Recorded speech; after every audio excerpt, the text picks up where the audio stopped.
Good evening, everybody. My name is David Birdsell. I'm Dean of the School of Public Affairs, and I would like to welcome you to Baruch College for this extraordinary event this evening.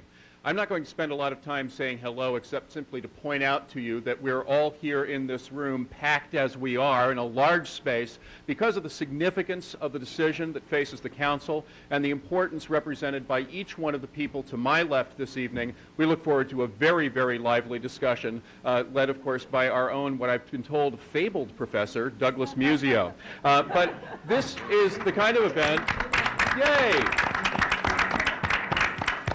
The kind of event that can't happen without colleagues like Barbara Fife and can't happen without collaborators like the New York League of Conservation Voters and Citizens Union. And I'd like to turn the microphone over to Marcia, Bystryn, and Dick Dadey. Thanks a lot.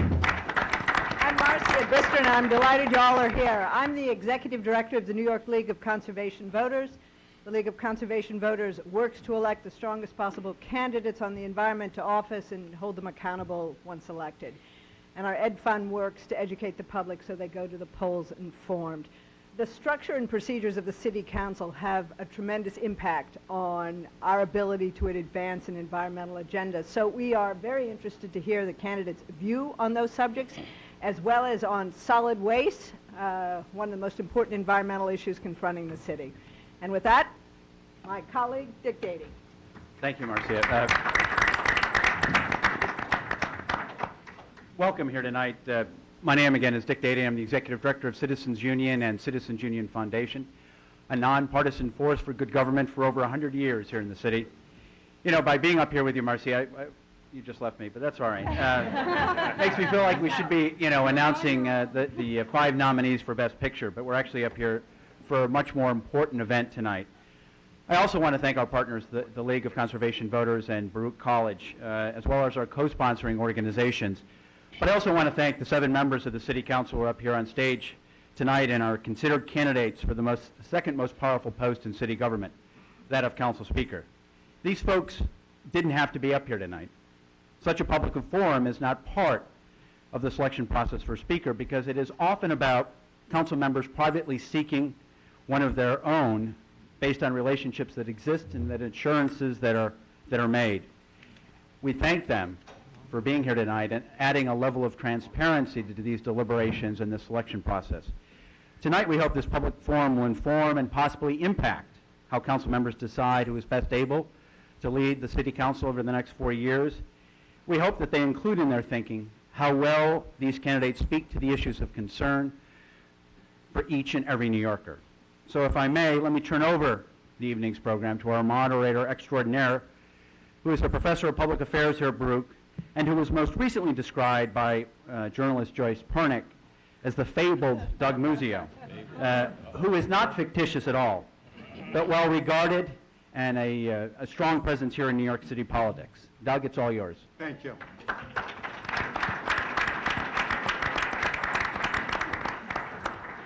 Welcome to Baruch College and this fabulous facility. It really is an honor for me to moderate the questioning of these 7 council members who wish to become the second most powerful official in New York City. The candidates are many, 7. The time is short. The rules are straightforward. I ask the questions, they answer them. They will answer them in 60 seconds or less, with only 3 exceptions. Preferably less. After all, we don't want the tapes or transcripts of this event to end up on the sleep aid section at our local pharmacies. So sound bites, quick wit, subtle but sophisticated analysis is appreciated. There are 3 exceptions to the minute or less rule. Candidates will have 90 seconds to answer the first question. This is the only question with which the candidates have previous knowledge. The only one. They will, and then in the last question, they will have 30 seconds to answer it. There are 2 short answer rounds, commonly known as lightning rounds. And within those lightning rounds, we would prefer yes or no answers, but we recognize sometimes that is impossible, so you have a total of 10 seconds. Right. The questions will be asked in rotation, and let me just briefly explain that. The first question will go to Lew Fidler, then Joelle, Melinda, Leroy, Chris, David, and Bill. The second question will go to Joelle and end up at Lew. So we'll constantly rotate it so no one candidate is in any particular position. You're stuck with the person to the right, who's left of you in terms of answering, but that's okay. I personally will try to restrain myself, but I will interject and follow up if the candidates aren't responsive, concise, or clear. Now, these questions have been prepared by the three principal co-sponsoring institutions, with suggestions from many others, both solicited and unsolicited. These questions clearly are not complete. They may not be the most felicitously worded, but we did our best. Our intention is to give you, the larger audience, and you, the smaller audiences, the more directly affected audiences, a chance to see these figures in public. Those of us not in and around city government don't have the opportunity to see the speaker prior to becoming speaker, and often not even afterwards. Okay, we will keep strict track of time. I will be flexible but strict at the same time because we've got 7 of you and I want to keep it within the 2 hours. So I may interject a little bit over here. Finally, to the audience, please no applause because we don't have the time. Do it at the end. And also, please turn off any cell phones, Blackberries, etc. We don't need those interruptions either.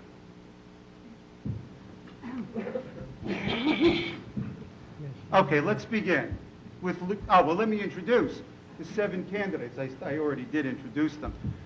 Lew Fidler, yeah, good, Lew, I already blew Good the start, last Doug. name. Good Joelle start. Rivera, Melinda Katz, Leroy Comrie, Chris Quinn, David Weprin, and Bill de Blasio. I can honestly say I know them all and respect them all, and have had interactions with all of them, some more recently than others, but I think we've got a group of candidates, any one of whom could be the Speaker of the City Council of New York.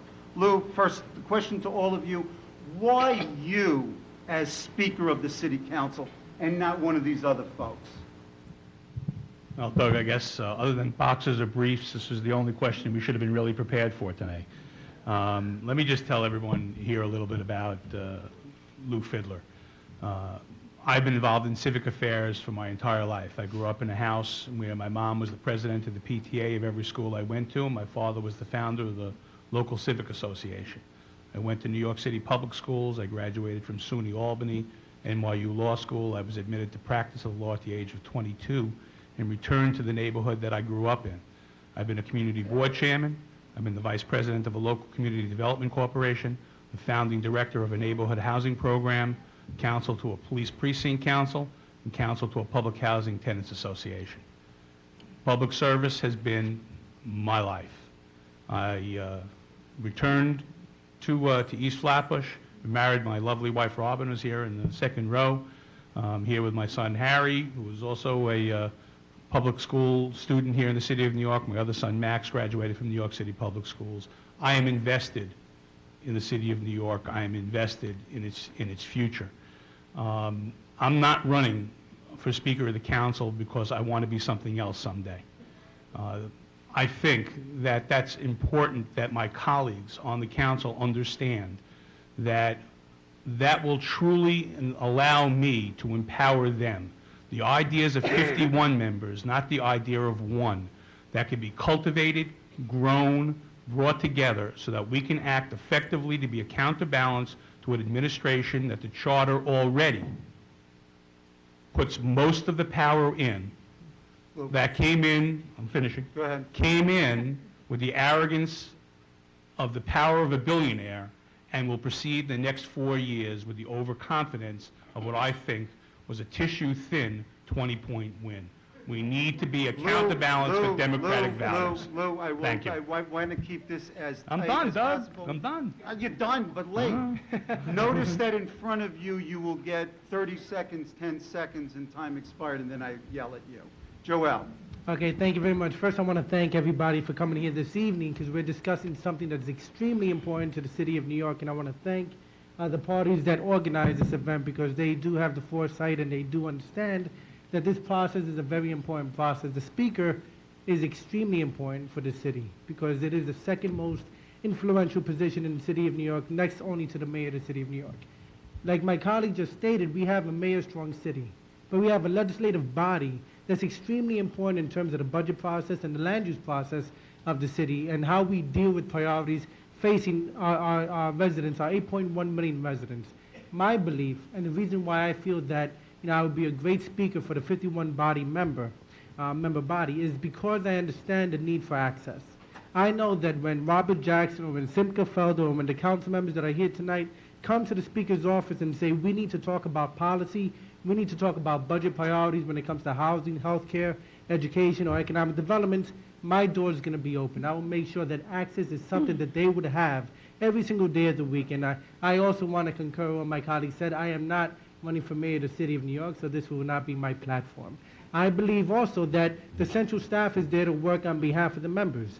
Not only are they there to be part of my staff, but they're there pretty much as an extension of the members' staff in City Hall, and they will work with them on important issues affecting them in their districts as well as in City Hall.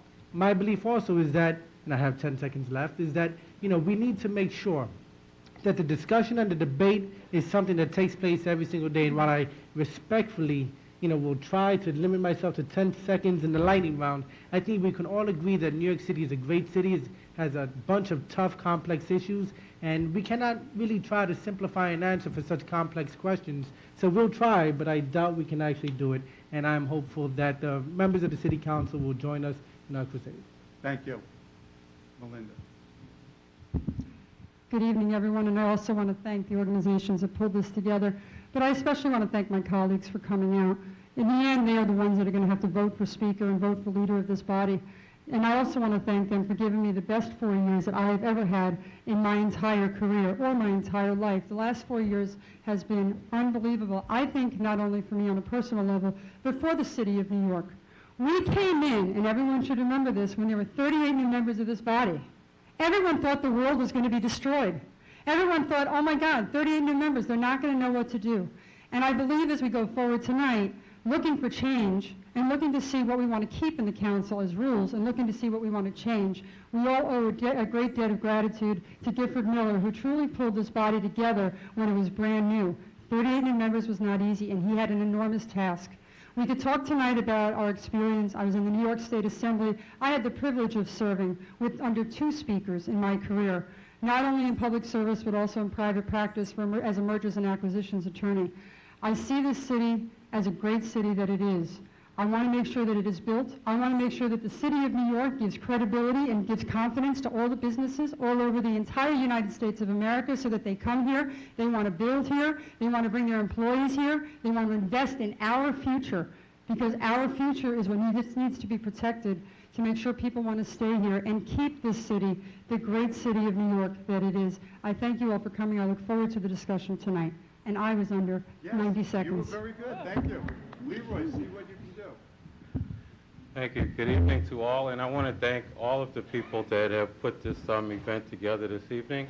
And I want to thank the audience, and your representation here shows that New Yorkers are truly interested in the public process and making sure that the council, which is the legislative body of government, is deliberative, open, is able to work with the entire culture of New York.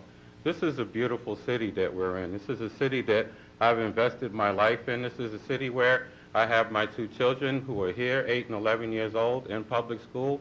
My wife, my mother, who is 80 plus, I can't tell you her real age, is here in the audience visiting me from Florida.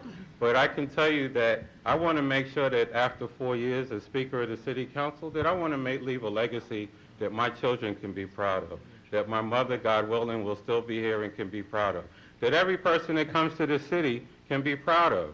We're in a critical time in the city. We're facing financial crises that we have to face. We have to stop working with one-shots and really try to help stimulate small business. We have to try to encourage with creative development and ability to bring resources to the city. We have to be a proper and active advocate for every person in the city that wants to come to the council.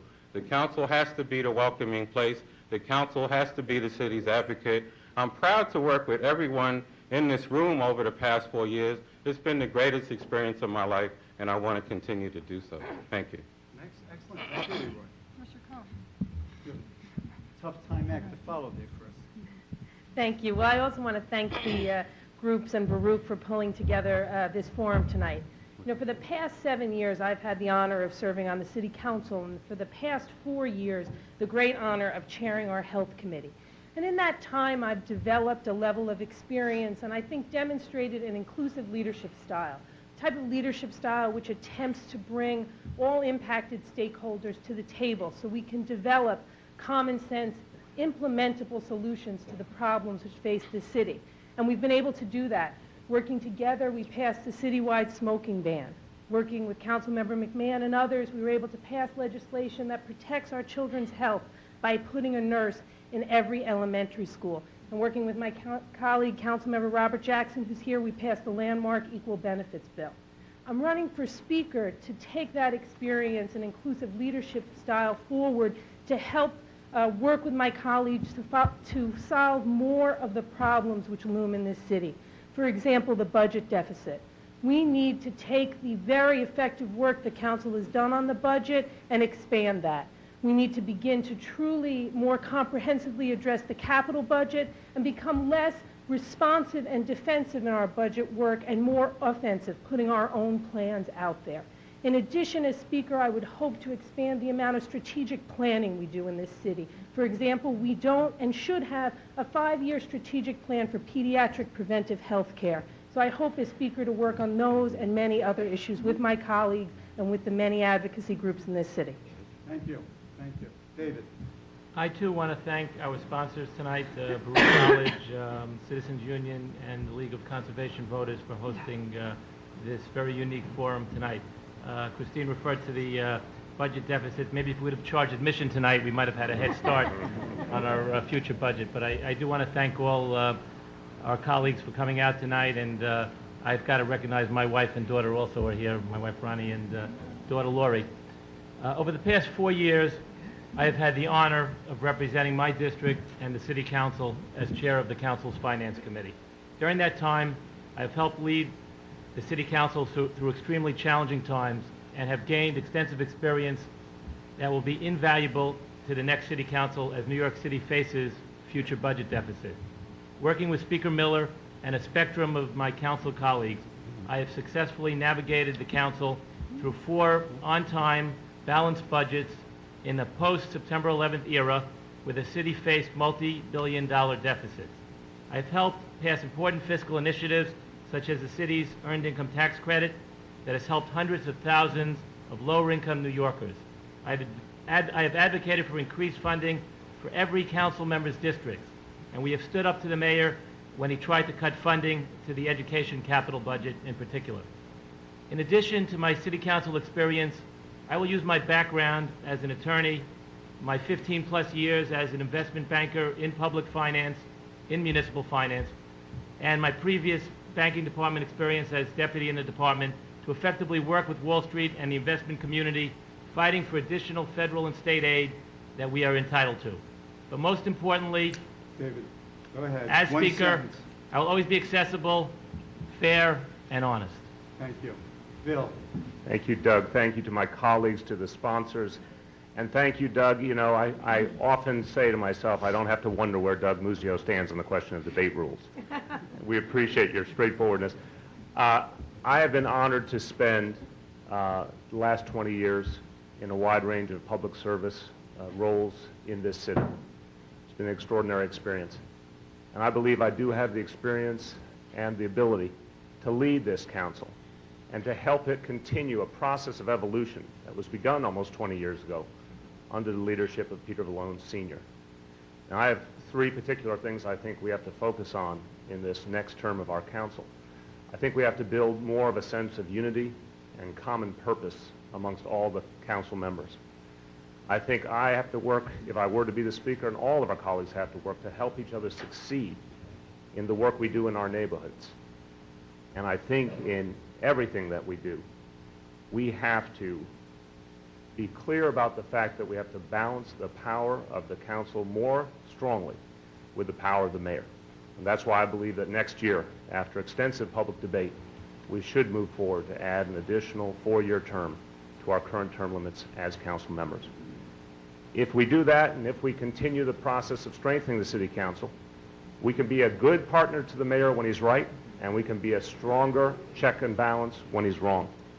This council succeeds when each individual member succeeds in the work in our neighborhood, and each individual member succeeds when the council as a whole improves its public reputation and its ability to get things done for the people of all of New York City. I hope to lead the council and bring my experience to bear to achieve that. Thank you. Thank you. As I said before, I was going to start with Joelle, but since Bill just began answering the second question on term limits, we'll work back this way. The question to all of you is, as Speaker, would you support advance changes in the current term limits law to allow longer service for council members? Second part, if so, for how much longer, which you've begun to address? And then finally, how should this change or these changes be accomplished, by council action or by voter referendum? Bill, 60 seconds. Thank you, Doug. I think it's next year, after extensive public discussion, after extensive hearings, I think we should move forward with an additional 4-year term through the legislative process. I think that's so important because council members must work across mayoral terms. The charter, I think, has not provided the proper balance between the mayor and the council. I think that's something we also have to work on. But certainly since we've experienced term limits, we've learned that in practice, it further saps some of the council's ability to play the role of a strong legislature and a strong check and balance. And that's why I think adding an additional 4-year term would really create greater balance and allow members to gain additional expertise and strengthen their role. How accomplished? Through legislation. Legislation. After a full public debate. David. Well, you know, I'm philosophically opposed to term limits. Having said that, the voters did vote twice, and we should be careful before we deliberate and make any definitive decision. Certainly, I'm very open-minded on the subject. The term limits originally passed in 1993. It's already 12 years. There are a lot of pros and cons to term limits. One of the pros, of course, was fresh faces. People, as Melinda pointed out, predicted chaos. It didn't happen. Things worked relatively well. At the same time, by having term limits, you empower staff and lobbyists to a greater extent than probably is necessary in the governmental process. So there are a lot of pros and cons. I think it's something that should be discussed by all our members. I think it's something that the new council should discuss at length. Members should contact their constituents, discuss it with their constituents. We should hear from the public. We should have extensive public debate and be open to suggestions on change. Do you support or oppose extending term limits? Yes. At this point, I'm open-minded to both Okay, pro on and the con. third question, should this happen, should it be by referendum, a voter referendum, or by council legislation? Yes. Which one, council member? Again, I think it's something that should be discussed. If there is legislation proposed, I think the legislation should be taken on the merits when it's introduced. Okay, okay. Christine? I also oppose term limits for some of the reasons, and others, the ones David mentioned. You know, I think it doesn't allow elected officials enough time to become experts on the issues we need people to be experts on in the legislature, and also it does overly empower the staff and lobbyists at City Hall. I think we should make changes to term limits legislatively. It's an issue that I would want to discuss immediately with my colleagues if I was elected Speaker. I'm inclined to think that 12 years is the right time frame, but I'm not committed to that because I think it really is a decision we all have to come to collectively in the new City Council. Thank you. Thank you. Leroy? I oppose term limits from its inception. I think that it hurts emerging and minority communities. It creates a bureaucratic superclass of people that New Yorkers can't touch, people that New Yorkers can't reach out to, and people that start to control the information flow. I think the term limits has hurt the the city had hurt some of the new members coming in. I can tell you that as majority whip and with over 20 years of council experience, I was able to help a lot of the new members because they did not understand that there were major projects in their district that they would have lost. Because the information flow went from staff down or lobbyists down to members. Term limits hurts communities because you don't have a chance as an individual, unless you're an insider, to touch a bureaucrat, to touch an agency, or to have real discourse. You need a council member that is engaged in the legislative process that can survive the term of a mayor in order for term limit, in order for real engagement and real public process. Whether or not we need to have an open public debate on it because Go ahead, finish. everyone that you talk to privately does not like the idea. Okay. How much longer and how do you do it? I think that we have open public discussions larger than tonight you're not throughout committed every to any neighborhood. time. What I'm about- not committed to a time frame. I think we have to have major public What discussions. about the method of adoption? Do you have any preference there? I think the method of adoption after public discussion, most people would allow a legislative solution Okay. if we Okay. have real public Thank you. discourse. Thank you. Melinda?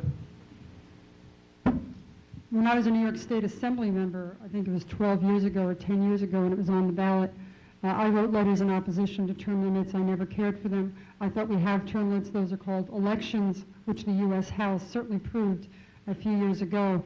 I believe that term limits hinders the ability of the council to negotiate with the mayor. There is no co-equal power with the mayor of the city of New York. As long as every 8 years this body will be changed. In 2001, 38 new members came in. This year, 8 new members came in. And in the year 2009, there will be 38 new members again, according to my calculations.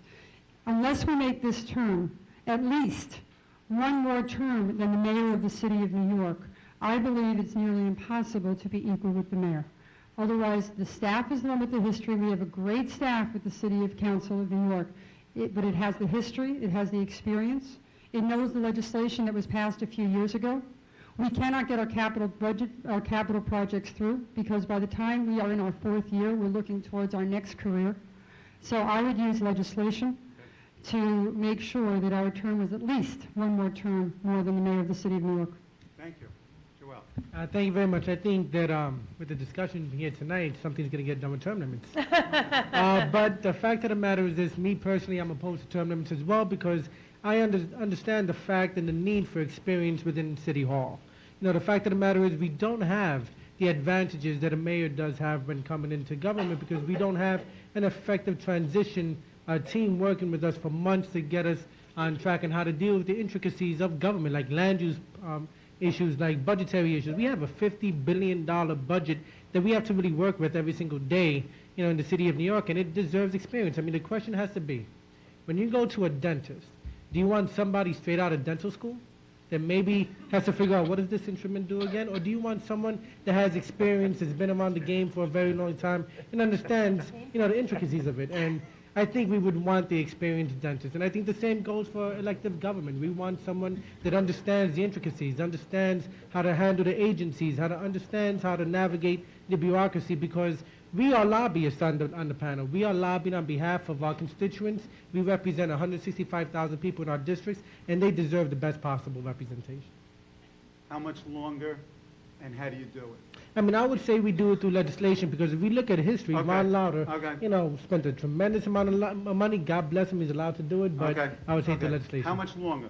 That's up to debate. I mean, we could either do it for one more term or we could do it for let the natural democratic process take place and let people Well, then you're decide. saying repeal it, essentially. Okay. Lou, you got the final word on this one. Well, Melinda, first I want to say that I had been hoping that my 8 years in the council would be one more term than the mayor had to begin with. But it didn't work out that way, folks. So I will also say to everybody that I have always voted against term limits for many of the reasons my colleagues have said. I will start backwards and tell you the one thing I would not do is repeal them in their entirety without a referendum of the people, because I respectfully disagree with the vote of the people, but I think it deserves some consideration. However, and I have said this repeatedly, I didn't think the problem with term limits was all the fresh faces coming in. It was the problem at the end with us all going out. And does everyone in this room realize that the speaker that we elect, if we don't extend term limits, and will be electing forever, will be a lame duck speaker who has to go into an executive with extra power? So I am inclined to 4 more years. I am inclined to do it legislatively, and I think that answers the question. Okay, very good. Thank you very much. The next question is a question of substance and policy, and we will begin with Joelle. And it deals with solid waste. Do you support the current solid waste management plan, and in particular, its proposal for exporting garbage from the city? Second part, are there significant elements of the plan that you would like to see removed, modified, or added? So basic support, and then your attitude toward it, plus, minus, or 0. Okay, thank you. I think that garbage is very expensive in the city, and we got to figure out how to deal with it in a very cost-effective manner. Now, it's a very dirty issue, obviously. We've heard about it over the past couple of months in City Hall. There's been a lot of debate over it, but the fact of the matter is we have to do something. We don't have enough land in the city of New York to dispose of our garbage. We need to do something to cart it out, but the fact of the matter is we have to find a way to, one, retrofit our marine transfer stations to make sure they're containerized. 2, we have to make sure that we find a way to have a stronger recycling program so we can minimize the amount of waste going into our landfills. I mean, if you look at the amount of plastic and glass and metals going into our landfills, it's unbelievable.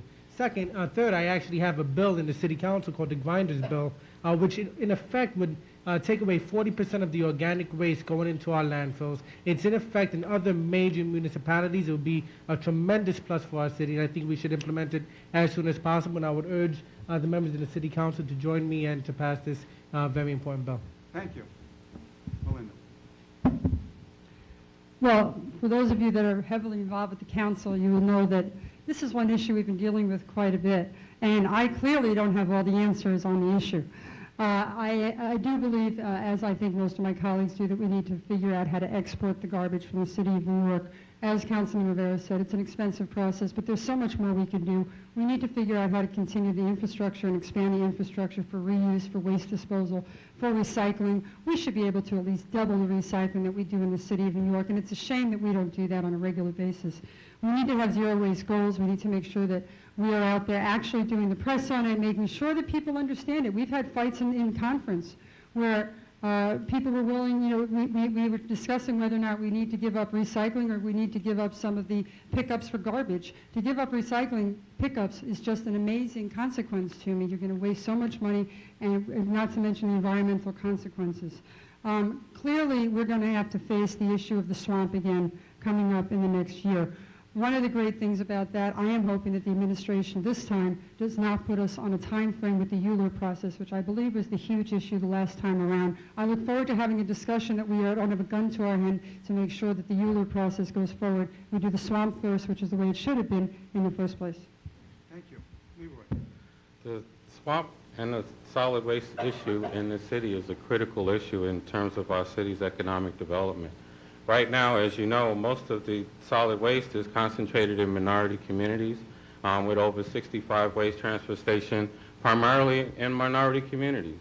It's one of the singular issues that I've been involved with since I've been in the city council, because one of my biggest parks is located right across the street from 24-hour waste stations. So my community insisted that I get active in this.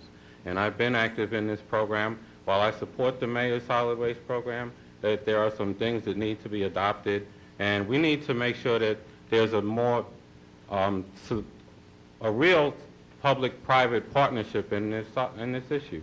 One of the problems with the marine transfer stations is that the tipping fees are going to be too expensive for most people to participate in. We need to get closer to borough self-sufficiency. We need to make sure that there's more recycling, at least double the recycling efforts that we're doing now. We need to incorporate new technologies that have been proven to work. We need to really have a real discussion as the council raising the bar of awareness so that we can deal with waste management in the city. And I'm trying not to go over time, but there's a lot on this issue. Thank you, I know. Chris.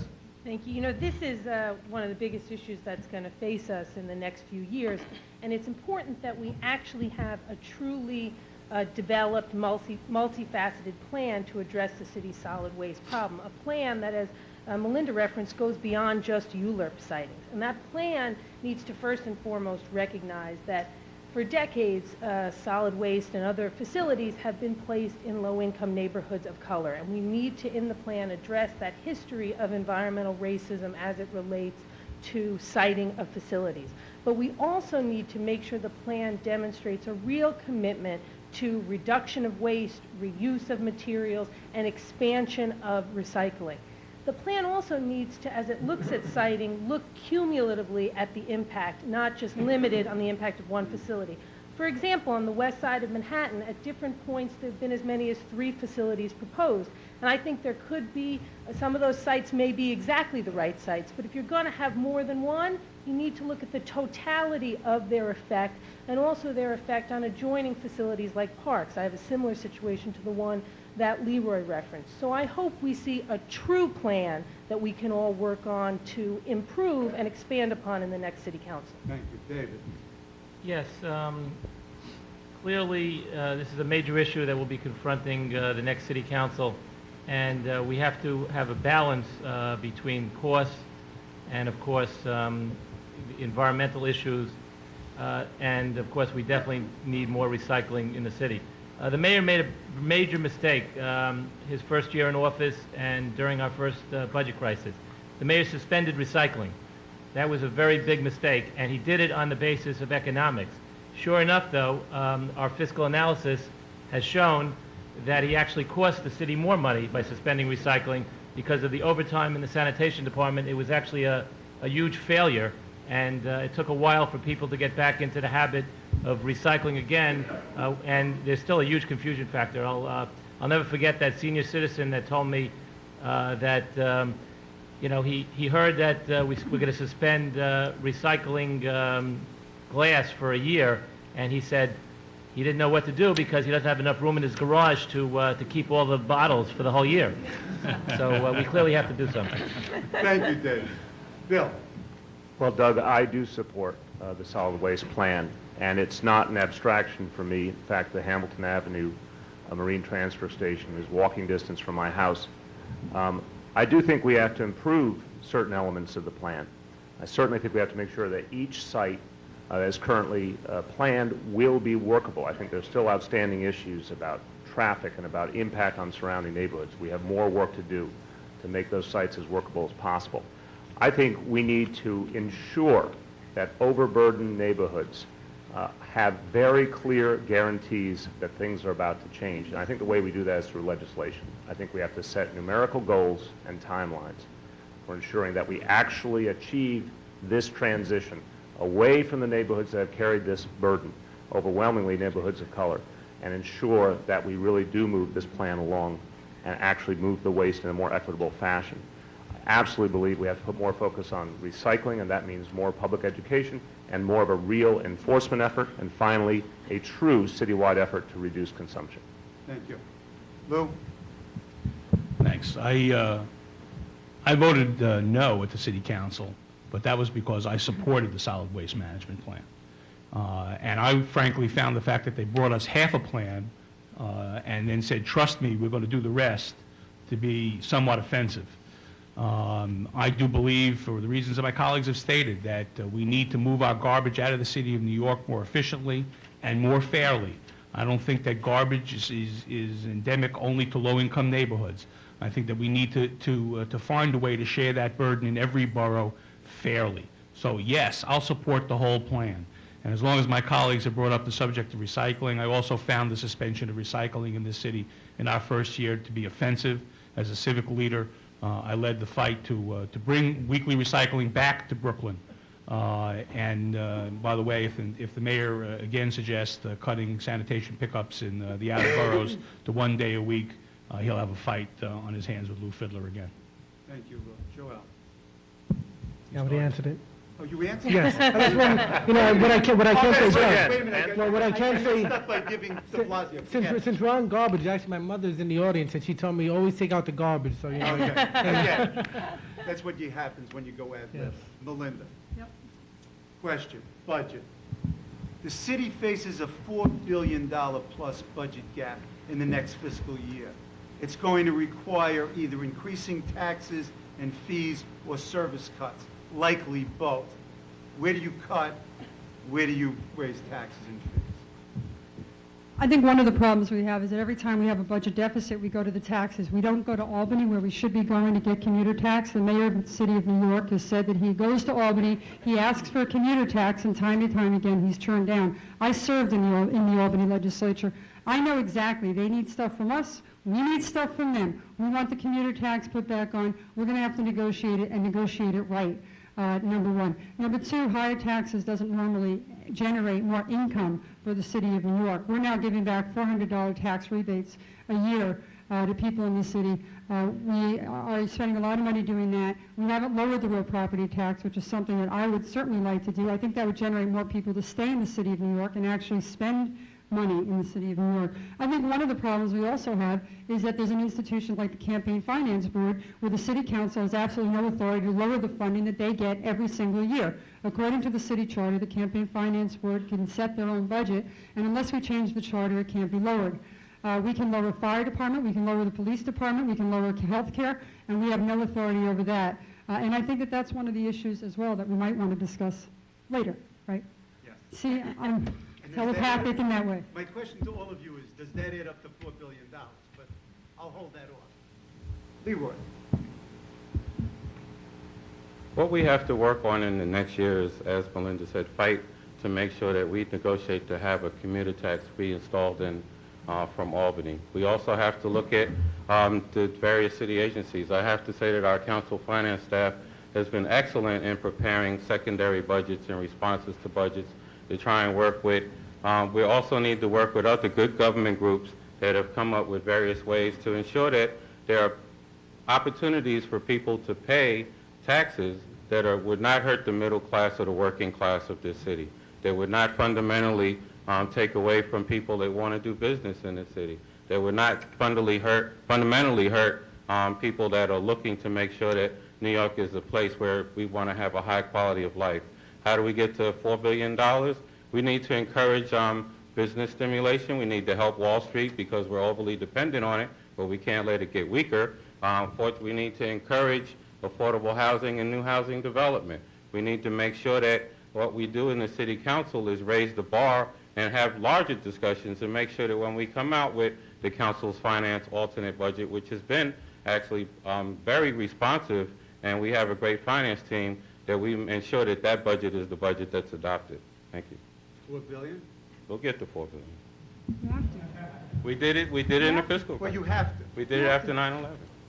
Chris. For the past 4 years, at different points, we've also faced huge deficits. And in the council, I think we've made some very clear statements about our values, about the fact that we won't let the budget end up being balanced on the back of the neediest New Yorkers. So as we move forward with this deficit, we need to remain true to that we cannot cut away the most needed services. But we also need to recognize that we asked a great deal of property taxpayers after 9/11 in this city. So we cannot go back and again raise property taxes as the way to get out of this budget deficit. In addition to going into agencies and really rooting out where there might be waste or duplication of services, we also need to look to figure out how we can increase revenues in the city. For example, as it relates to the Health and Hospitals Corporation, the vast majority, all except for one, of the insurance companies that get the great contract of covering New York employees, they won't accept HHC patients. So Maya Vetna, if I wanted to go to Bellevue as a city hospital, I can't get my insurance to cover it. That's a significant amount of money that's being held out of city coffers, so we need to look at ideas like that as well to bring in the $4 billion. Thank you. David. Yes, we have to bring back the commuter tax. I'm glad the mayor finally came out for the commuter tax, but I think it's a little late. It's not too late, but we had an opportunity after September 11th to lobby effectively in Albany for the commuter tax, for a similar commuter tax to the one we had, which would have resulted in $500 million a year. By now, it may have been up to as much as $800 million a year. Clearly, we have to get together and work hard. We have to get more aid from Albany and Washington. We contribute $18 billion more to Albany and Washington in taxes than we get back in services. We have to work together with our congressional delegation, with our legislative delegation, with the mayor, hand in hand, and fight for the money that we're entitled to. We also have to bring in the private sector and labor. We have to really all work together as a team and effectively fight for the money we're entitled to. We also have to encourage new industries, such as the film industry. I was very proud to co-sponsor the film tax credit that we did, an extra $12.5 million for companies that film 75% in New York City. We have to encourage new industries. Thank you. Bill? Doug, first and foremost, we have to be responsible. We have to preserve the revenue we have. I think we can't kid ourselves about this. We have to keep the property tax rate where it is. It's not going to be lower. I don't think it should be higher either. We have to continue the PIT surcharge on the highest income New Yorkers. We also have to play some of the role that I wish the mayor would play more often. We have to foster a real public debate on Medicaid reform, which is one of the biggest challenges facing the city's budget. And we have to organize a real movement to ensure we get the security aid we deserve from Washington. Those are the types of fundamental changes that might give us additional hopes of fiscal stability. To the extent we ever have to confront cuts again, and I hope we don't get to that point, the one thing we should all agree on is no cuts whatsoever to our public schools or to our public safety. Thank you, Bill. Lew? $4 billion in 60 seconds responsibly is not possible. But I will say that I agree with a great deal of what my colleagues have said, but let's be honest. As long as George Bush and George Pataki are the people that we're going to, the George Washingtons that we're entitled to are not coming here. And so I will say this, that we must absolutely preserve the public safety. We must absolutely preserve education. We must absolutely preserve health care and a safety net for our poorest New Yorkers. But we also have to be mindful that we have been taxed, fined, and feed into oblivion in this city, and we cannot drive people out by raising those things further. There is one tax that I think that we should have imposed that we didn't, and that is an absentee landlord surcharge on Class 1 and 2 property owners, people who are using their private homes as an investment property, not residing there, not having their family live there, could raise $70 million in this city of New York, and that's at least a piece of that $4 billion. Okay. This is an unscheduled. I never got to go. Oh, I'm Joel. Keep on forgetting me. It's over here, it's over here. It's been a rough year for Latinos as is. I don't understand. I'm sorry. Thank you, Doug. First, I want to say that as the chair of the State and Federal Legislation Committee in the first year, one of our key priorities is to go down to Washington because, as David stated, we send to Washington about $18 billion a year that we do not see back in services and programs, and that's a large number. If you talk about dollar for dollar, we spend too much money over to Washington.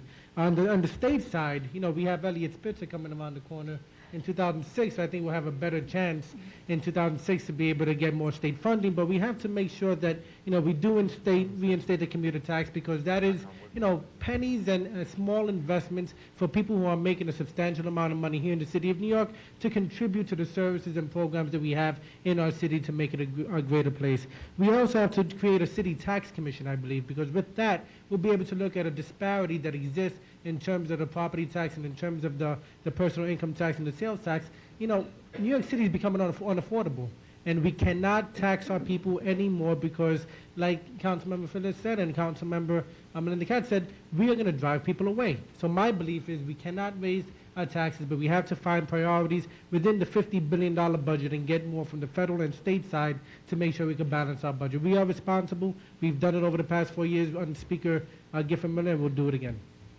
Thank you. As I was saying, I'm going to violate my own rules, and an obvious lightning round question popped up, and that is the question of commuter tax.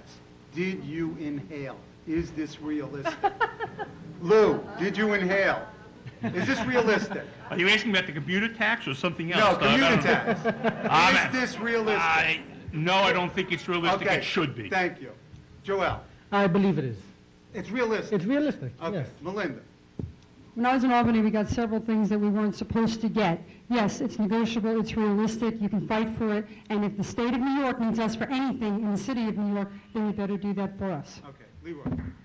I agree with Melinda. We need to, as a city council and as a city, force the state's hand to make the commuter tax And they're happen. going to do it. We got to do it. Chris? With a bipartisan united mayor and city council, yes, I think it's something we could achieve. David? Yes, we can achieve it. We have to work together with the business community, with the labor community, with all parties, with the mayor, hand in hand, and I think we can do it. Bill, you inhaling? If we organize a campaign so that the public of this city ensures that every candidate for governor, for assembly, for state senate, that this is a litmus test issue in their races, yes, we can get a commuter tax. Thank you. Leroy, substantive question, property tax. Should the city mitigate the difference in the property tax rates between Class 1, that is 1, 2, and 3 unit residences, and Class 2, all other residential units, including rentals, co-ops, and condos? Should there be equalization or something approaching that? We in the city council have been working to try to come up with opportunities for mitigation. But we have to realize that the Class 1 owners have been the people that have taken the largest hit in the property tax rates over the past 4 years. And when we had the increase, it hurt those people the most. The mayor did come up with the $400 rebate to try and give some relief. We do need to realize, though, that the second tier of property owners, the Class 2, are becoming a larger group in the city also because we're converting a lot of warehouses and commercial spaces. So we need to find a way to mitigate it and look at spot mitigation when necessary for those areas that have converted from commercial areas to residential areas. There is a way to do it. We've been working in the city council. We've actually just passed a tax relief opportunity for both Class 1 and Class 2 homeowners just today, or yesterday, so that it would give them $140 million in relief. So there are ways to do it, but we need to make sure that whatever we do in a judicious manner. Thank you. When Carolyn Maloney was a council member, she used to say, a home is a home is a home, and that we should treat them all the same. I think it's very important that we figure out a way to address the inequity that has existed for Class 2 owners and also for renters who end up getting property taxes passed along through the Rent Guidelines Board process. I think it was the last year of the Dinkins administration, there was a panel, a commission set up by Mayor Dinkins with the council and the Department of Finance, which began in tremendous detail exploring how that equalization could happen in a manner that didn't put all of the burden onto Class 1, because that isn't fair either. I think we need to go back to that work so we don't recreate the wheel and figure out how to move forward on those recommendations and others with a way to bring fairness, but not putting it all onto Class 1, but the discrepancy between the two classes for owners and renters of homes versus co-ops condos is very significant and something we need to address and recognize the significance of co-op and condo owners in the city. Thank you. David? Yeah, we actually had a 2-hour forum right here at Baruch College on this very issue, so it's kind of hard to do it in 60 seconds, but you know, I was very happy to sponsor legislation yesterday, which actually saved Class 1 and 2 homeowners and co-op owners $203 million collectively. Clearly, there are problems with the way properties are assessed and the equalization issue. But let me say this. I've been told by tax assessors that, off the record, that since the assessment of single-family homes are only assessed at 6% of market value, while co-ops and condos are assessed at 40% of market value. That is strictly done by computers now, as far as 1- and 2-family homes, that tax assessors are spending all their time on commercial property, and the computers are told to take into consideration that it's only 6%, and as a result, you know, the market values have been going up and up and up. There are homeowners in Queens that are at the poverty level, senior citizens, living in $1 million homes, and that's a problem too. Thank you, David. Bill? Well, Doug, the last 4 years representing my community in Brooklyn, I have learned so much about what homeowners face every day in New York City to make ends meet. And you know, I fundamentally believe that homeowners bore the burden and saw us through the fiscal crisis that we went through a few years ago, and we simply can't push them more, can't ask them for more. I think our recent action, I think yesterday's action on Class 1 and Class 2 was right. It was appropriate. You know, we've talked about some things that could bring greater fiscal stability to the city. And I think a lot of these solutions are doable if we have the will. And if we can create a time of greater fiscal stability, I think we really can then focus on greater relief for renters and for businesses in particular. But until we get to that point, we've got to honor the folks who saw us through the tough times and are really the backbone of our tax system. Thank you. Lew?